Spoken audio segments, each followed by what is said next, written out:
Selamat bertemu kembali dengan saya di channel YouTube saya yang membahas soal-soal matematika dan fisika untuk tingkat SMP dan SMA. Baik, kali ini saya akan membahas ini sebenarnya untuk soal prediksi UNBK ya. Cuman ini nanti bisa juga kalian jadikan latihan untuk menghadapi ujian sekolah ya yang akan diadakan pada mulai tanggal 6 April di sekolah masing-masing. Baik, saya akan membahas sebenarnya sebelumnya saya pernah membahas paket B-nya ya. Tapi sekarang saya akan membahas paket A karena ada request dari penonton channel YouTube saya, sehingga saya akan membahas soal untuk paket A. Baik, saya akan mulai membahas soal yang pertama.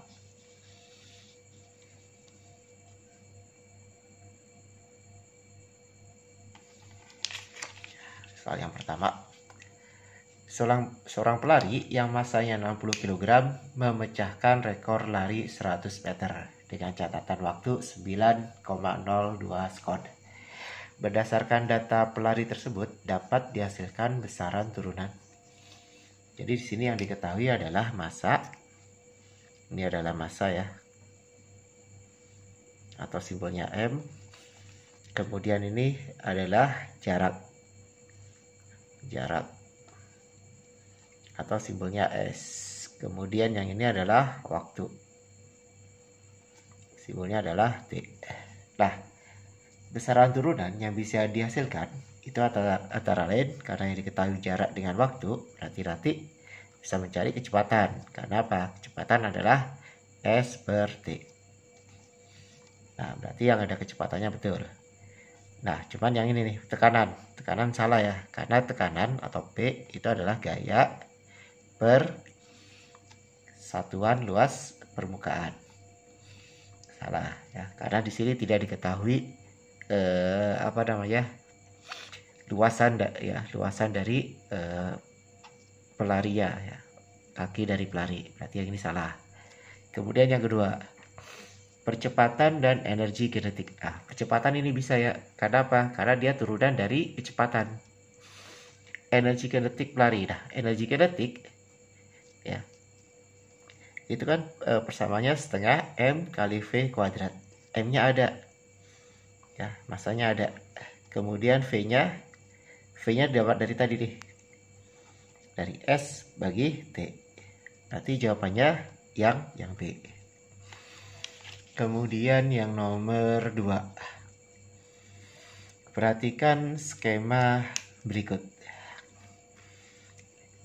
Ini nomor 1, ini 2, 3, 4 ya. Nah, ini tulisannya kecil-kecil ya. Sebentar saya zoom lagi biar kalian kelihatan. Nah, yang ditanyakan adalah perhatikan skema berikut. Wujud zat dan perubahan wujud zat ditunjukkan pilihan. Nah, kita isikan dulu deh. Yang nomor 1. Nah, ini kan melebur. Ini padat ya, padat. Yang ini melebur, arahnya ke sini. Kalau melebur ya, ini padat. Kalau melebur berarti di sini nomor 3-nya cair. Ini kan ada 1, 2, 3, 4. Nomor 3-nya zat cair ya. Nomor 3-nya zat cair. Nah, kalau di sini zat cair, arahnya ke arah zat padat, dari cair ke arah padat. Berarti membeku. Berarti nomor 1 membeku. Kemudian yang nomor 2, kita lihat dulu yang nomor 4 ya. Dari padat ke 4 itu menyublim. Padat ke 4 menyublim, itu artinya dari menyublim itu perubahan dari zat padat menjadi gas. Berarti 4-nya itu adalah gas. Nah, kalau dari gas ke padat itu kan nomor 2. Perubahan dari gas ke padat itu namanya menghablur. Atau bisa juga mengkristal.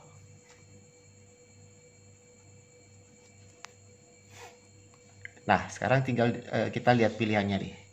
Pilihannya itu ada di sini. Ya, nah sekarang yang A, yang A itu yang ini wujud zat, yang ini perubahannya ya. Yang 3 dan 4, 3 dan 4 itu kita lihat. 3 dan 4, 3-nya zat cair, 4-nya gas. 3-nya zat cair, 4-nya gas. Berarti yang ini salah nih. Ya, nomor yang A dan B itu optionnya salah.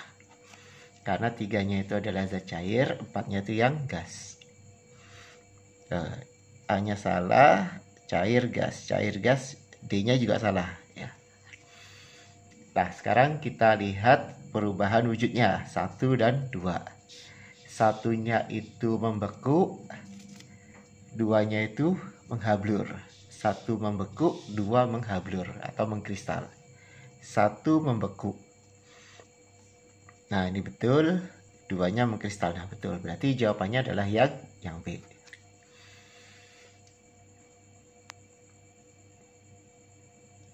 Baik, saya lanjut ke nomor 3.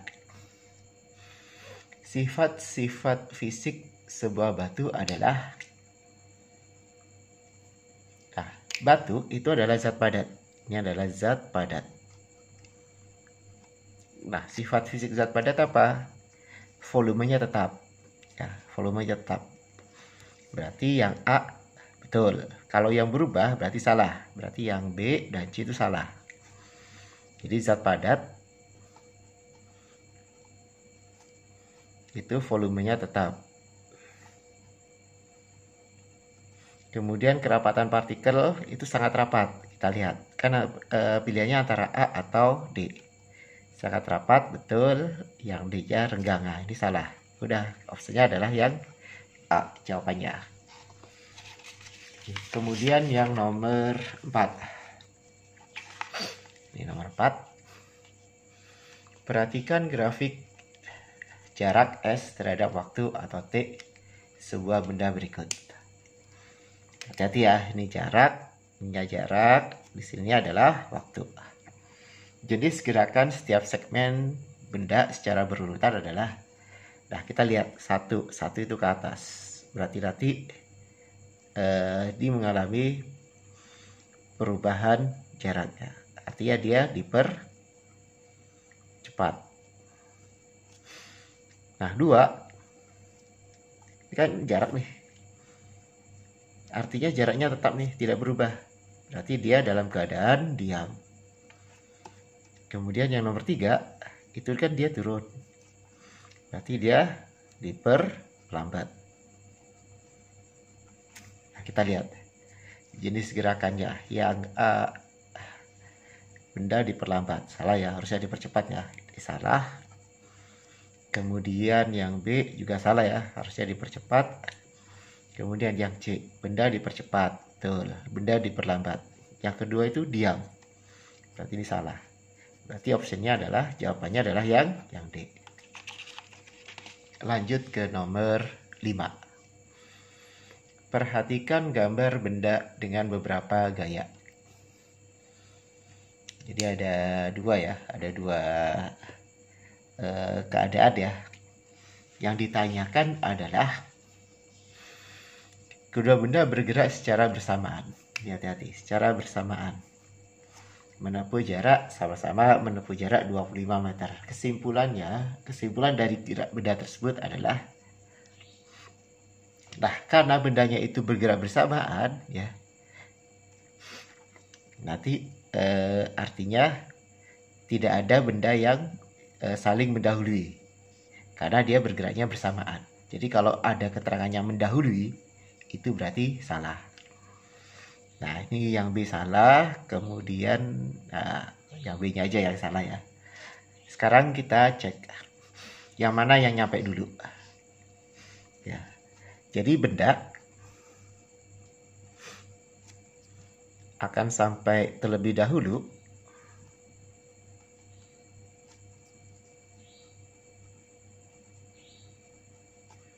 jika A-nya, A atau percepatan itu besar.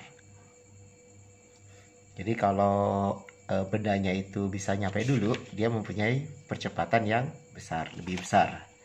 Nah, kita lihat nih. Untuk mencari percepatan atau A, kita menggunakan hukum Newton yang kedua, yaitu sigma F per M. Kita cek satu-satu. Yang A ya, yang benda satu dulu. A-nya berapa? Sigma F ya, berarti yang ke kanan dikurang yang ke kiri. 250 dikurang 80 dikurang 70. Nanti kita bagi dengan masanya 20. Yang ini kan 150 ya kalau dijumlahkan. 250 dikurang 150, 100 per 20. Kita bagi, hasilnya 5 meter per sekon kuadrat. Sekarang yang benda kedua. A sama dengan sigma F per M. Sigma F-nya adalah 150 dikurang ditambah 100 dikurang 80. Kita bagi dengan 40. 150 tambah 100 250. 250 dikurang 80. 170 per 40. Ini 4,25 ya, 4,25 meter per sekon kuadrat. Nah, kita lihat. Ternyata benda satu A-nya lebih besar daripada benda 2. Ya, A-nya lebih besar dari benda 2. Artinya apa? Benda satu lebih dulu nyampainya. Nah, kita tinggal lihat nih. Benda satu lebih dulu sampai karena percepatannya lebih besar. Nah, betul ya. Berarti jawabannya yang A. Kemudian saya lanjut ke nomor 6. Seorang anak menjatuhkan sebuah batu bermasa 2 kg dari ketinggian 20 meter. Sehingga batu bergerak jatuh bebas. Jika percepatan gravitasinya 10 meter per sekon, energi kinetik batu jatuh sejauh 5 meter dari posisi awalnya adalah. Nah, untuk mencari energi kinetiknya, kita cari pakai hukum kekekalan energi mekanik, yaitu EM1 sama dengan EM2. EM, energi mekanik, itu energi potensial ditambah energi kinetik. Nanti nilainya harus sama dengan EP1 tambah EK1 sama dengan EP2 ditambah EK2. Nah, karena geraknya jatuh bebas, berarti nanti kecepatan benda mula-mula atau V1-nya sama dengan 0. Jadi kalau dijatuh nih kan nih, ini batu ya, ini tanah. Ini ketinggiannya mula-mula adalah 20 meter. Nah, V1-nya sama dengan 0 karena dia adalah gerak jatuh bebas. Sehingga nanti karena V1-nya 0 berarti EK1 sama dengan 0. Yang ini 0. Berarti nanti persamaan ini bisa saya tulis lagi menjadi gini. EP1 sama dengan karena EK1-nya 0. EP2 ditambah EK2. Yang ditanyakan EK2. Berarti tinggal kita ini aja nih. Nilai EK2-nya sama dengan EP1. Ini pindah ke sebelah kiri jadi min ya. Sama dengan EP2. Ya, atau nilai EP itu kan sama dengan M kali G kali H. Sehingga nanti kalau saya tuliskan EK2-nya sama dengan M kali G H1 dikurang H2. Nah, kita tinggal isikan nih. M-nya berapa? 2. G-nya 10. Nah, H1 dikurang H2. Nah, dengan yang ditanyakan jatuh sejauh 5 meter dari posisi mula. Berarti dari sini ke sini 5 meter nih. Nah, 5 meter itu apa? 5 meter itu sama dengan jaraknya nih, atau delta H-nya. Berarti H1 dikurang H2 itu sama dengan 5. Nah, kita tinggal kalikan. 2 kali 10, 20. Kali 5, 100 Joule. Jadi jawabannya yang A. Lanjut ke nomor 7.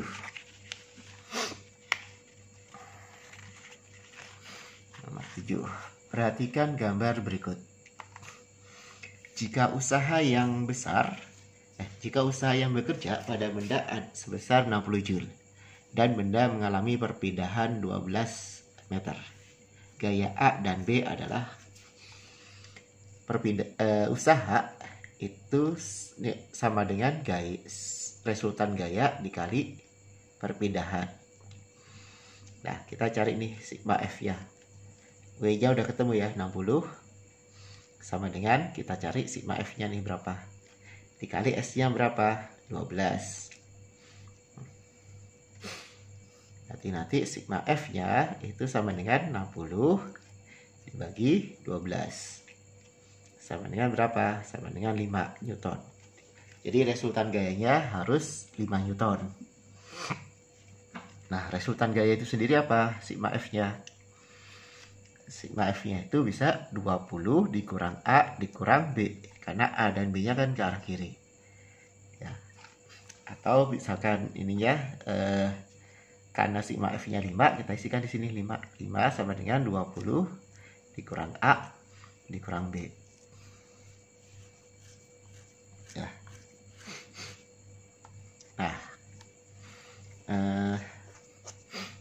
berarti nanti kita pindahkan ke sana ya. A dan B nya saya pindahkan ke sebelah kanan, jadi gini, A ditambah B ya, sama dengan 20. Yang ini pindah ke sebelah kanan ya, pindah ke sebelah kanan, pindah ke sebelah kanan menjadi min ya, sama dengan 15 Newton. Nah, jumlahnya harus 15 Newton A dan B nya, tapi di sini kan nggak ada nih ya.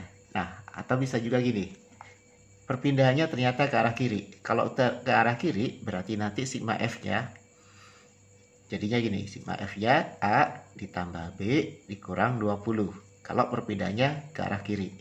Kalau ini kan tadi asumsinya adalah, anggapannya adalah perpindahannya ke arah kanan. Nah, karena tidak ada jawabannya, kalau 15 Newton A ditambah B nya berarti kita anggap bahwa perpindahannya ke arah kiri. Nah, berarti F-nya sigma F-nya berapa? Sigma F-nya tadi 5. A ditambah B dikurang 20. Ini pindah ke sebelah kiri jadi plus ya. Nah, berarti A ditambah B nya sama dengan 15 tambah 20. 30 kalau 15. 5 ini ya. 5 tambah 20 sama dengan 25.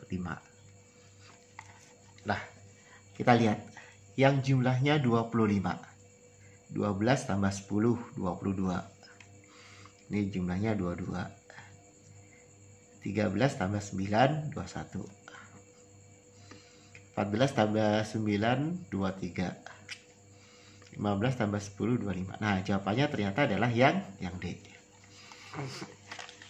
Lanjut ke nomor 8. Perhatikan gambar berikut.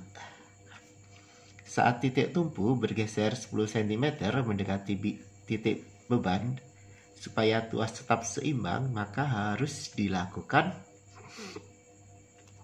Nah, kita lihat. Kita cari dulu jarak kuasanya, lengan kuasa ya.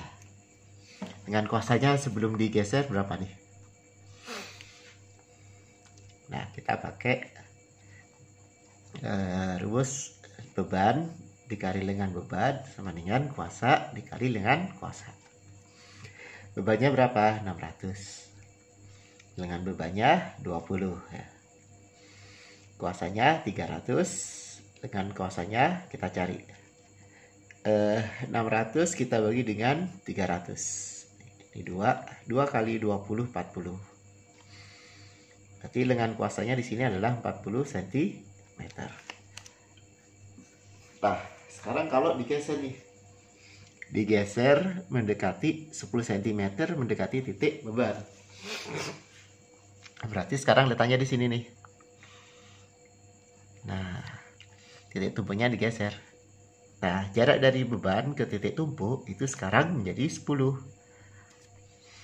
Ya, karena kan dia digeser 10 cm. Dari 20 menjadi 10. Nah, karena ini digeser 10 cm, otomatis tadi lengan kuasanya yang semula jaraknya 40, dia juga bertambah 10 cm. Jadinya berapa? Jadinya sekarang lengan kuasanya itu adalah 50 cm. Nah, agar tetap seimbang, apa yang harus dilakukan? Kalau seperti ini kan belum tentu seimbang ya. Nah, kita cari dulu nih. Kalau misalkan lengan kuasanya digeser ya. Ketika ini lengan bebannya digeser, lengan kuasanya harus berapa agar dalam keadaan seimbang? Kita masukkan ke rumus yang tadi ya, 600. Yang ini ya. Lengan beban kali lengan beban sama dengan kuasa kali lengan kuasa. Yang ini sekarang menjadi 10. F-nya tetap ya 300. Nah, lengan kuasanya kita cari. Kita bagi ini 2. Berarti nanti LK-nya 2 kali 10 20. Nah, 20 yang tadi kan jaraknya jadi 50 ya. 50 dia harus 20 jaraknya dari titik tumpu. Berarti dia harus digeser berapa? Dia geser 30. Digeser 30. Ini 10. Ini 20. Nah, salah semua ya. Salah semua. Nah, sekarang kita lihat. Kalau misalkan lengan kuasanya tetap 50. Bebannya kuasanya harus berapa? Masukkan ke persamaan yang tadi. 600 dikali 10 sama dengan F dikali 50. Karena kan sekarang lengan kuasanya jadi 50 ya. Ini dibagi ya. Berarti F-nya sama dengan 600. Bentar. 600 per 5. F-nya sama dengan 120 Newton. 120 Newton. Nah, menambah kuasa menjadi 300. Salah. Mengurangi kuasa menjadi 120. Nah, jawabannya adalah yang D. Kuasanya harus dikurangi menjadi 120. Sekarang saya lanjut ke nomor 9. Perhatikan gambar balok di samping. Sebuah balok terapung di permukaan air. Jika volume balok yang berada di atas permukaan air, berarti yang ini ya. Ini volumenya adalah 150 cm kubik. Maka dan massa jenis air 1000 kg meter kubik, maka volume balok seluruhnya adalah, otomatis kita harus mencari volume balok yang tenggelam. Volume balok dalam fluida ya, volume. Nah, kita pakai hukum Archimedes ya. Gaya ke atas sama dengan Rho kali G kali volume benda dalam fluida. Di Rho-nya Rho fluida ya. Nah, nilai FA-nya nanti sama dengan berat balok. Sehingga nanti berat balok kan M kali G ya. Yang ini tadi Rho fluida kali G kali volume benda dalam fluida. G-nya kita coret aja biar gampang kita menghitungnya. M balok berapa? 40 kilo. 40 sama dengan Rho fluida 1000. Volume balok dalam fluida kita cari. Coret ya, nolnya coret. Berarti volume balok dalam fluida berarti 4/100. Satuannya meter kubik. Kalau jadikan ke sentimeter kubik, berarti 4/100 kali 1 juta ya. 3, 4, 5, 6. Coret 2. Oke. Itu 2, 3, 4. 40.000 ya. Wah, perbandingannya jauh ya dengan yang 150. Harusnya gini, volume keseluruhan tinggal ditambahkan aja 150 ditambah 40.000. Nah, tapi di sini nggak ada jawabannya ya. Di sini nggak ada jawabannya. Ya. Jadi yang nomor 9 tidak ada jawabannya. Baik, saya lanjut ke nomor 10. Sebuah pegas diketarkan seperti gambar berikut.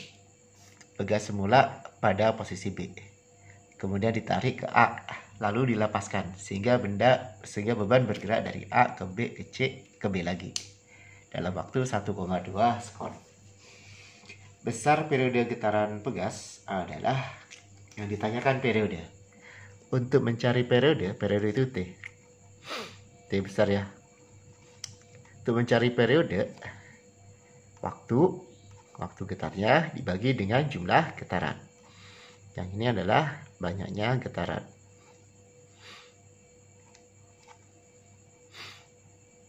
Nah, cara mencari banyaknya getaran gimana? Dari sini. Mula-mula kan dari A deh. A ke B itu hitungannya adalah 1/4 getaran. B ke C itu 1/4 getaran. Dari C ke B, balik lagi ya ke B, itu 1/4. Sehingga nanti banyaknya getarannya berapa N-nya? N-nya sama dengan 1/4 tambah 1/4, 2/4. 2/4 tambah 1/4, 3/4. 3/4 getaran. Nah, selama berapa waktunya? Ini adalah T-nya. Ini adalah T-nya, sehingga nanti mencari periode sama dengan 1,2 per 3/4. Atau T-nya sama dengan 1,2 dikali 4/3. Ini saya bagi bisa ya 0,4. Jadi T-nya sama dengan 1,6 sekon. Jadi jawabannya adalah yang C. Demikian saya bahas sampai nomor 10. Nanti untuk nomor selanjutnya saya akan bahas di video saya berikutnya. Sampai ketemu lagi.